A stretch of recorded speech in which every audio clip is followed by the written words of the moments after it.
Hi everyone, Andarki Namaskaram. In this video, I'm going to share my reading experience of Wings of Fire, an autobiography of 11th President of India, the Missile Man of India himself, Bharat Ratna, Dr. APJ Abdul Kalam.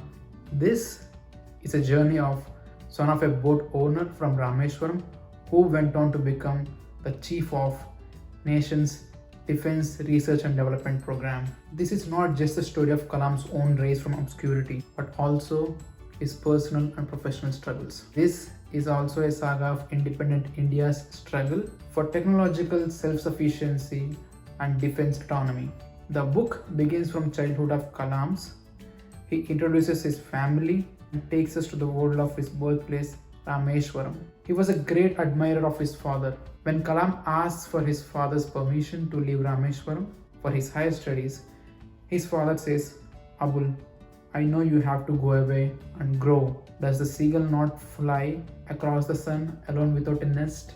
While sending Kalam off in a railway station, his father says, "This island may be house of your body, but not your soul. Your soul dwells in the house of tomorrow, which no one in Rameshwaram can visit, not even in our dreams." Words like these shows that his father was a man of great wisdom.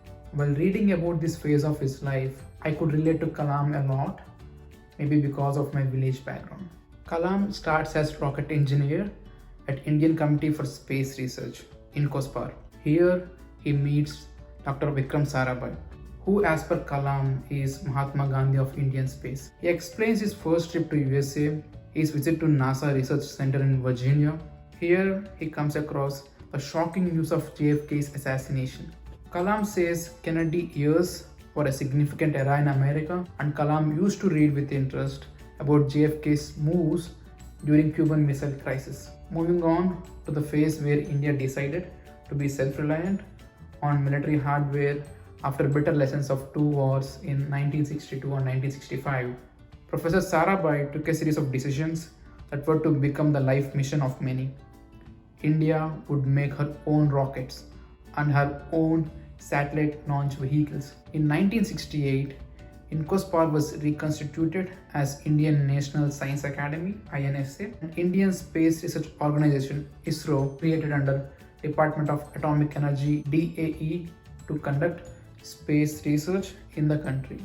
This began the journey of India developing indigenous technology, which brought down the unit price from 33,000 to 17,000 rupees. This is close to 50% reduction of money spent on technological developments. This is one of the reasons why land of Buddha and Gandhi want to be self-sufficient on weapon development.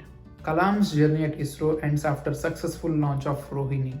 Rohini was set into motion in a low Earth orbit, and Kalam moves on to the Defense Research and Development Laboratory. In 1982, Kalam was appointed as director of DRDL. Here is the birth of Integrated Guided Missile Development Program (IGMDP). The proposed projects are in accordance with the spirit of India's self-reliance. Thus, surface-to-surface weapon system becomes Prithvi, the Earth. Tactical core vehicle was called Trishul, the trident of Lord Shiva. Surface-to-air area defense system was named as Akash, Sky. Anti-tank missile project Nag, Cobra. Kalam gave the name Agni, fire, to the long-cherished dream of Re-entry Experiment Launch Vehicle (REX). During this time, Kalam explains the struggles that scientists face to get funds for their projects, how government can influence the science projects, both good and bad, how government stood like a rock behind the scientists, how media responded with cartoons after the failures of first two Agni launches. But during all this time, he still kept going. Kalam says, "A big shot is a little shot who keeps on shooting. So keep trying." More than an autobiography, I felt this is a motivational, leadership development and philosophical book. Kalam says he's not a philosopher, he's only a man of technology who spent all his life in learning rocketry. But above all, I felt he's a great inspiration. I had Wings of Fire in my sight for 4 years during my undergrad, but couldn't get my hands on it. In hindsight, Do I regret?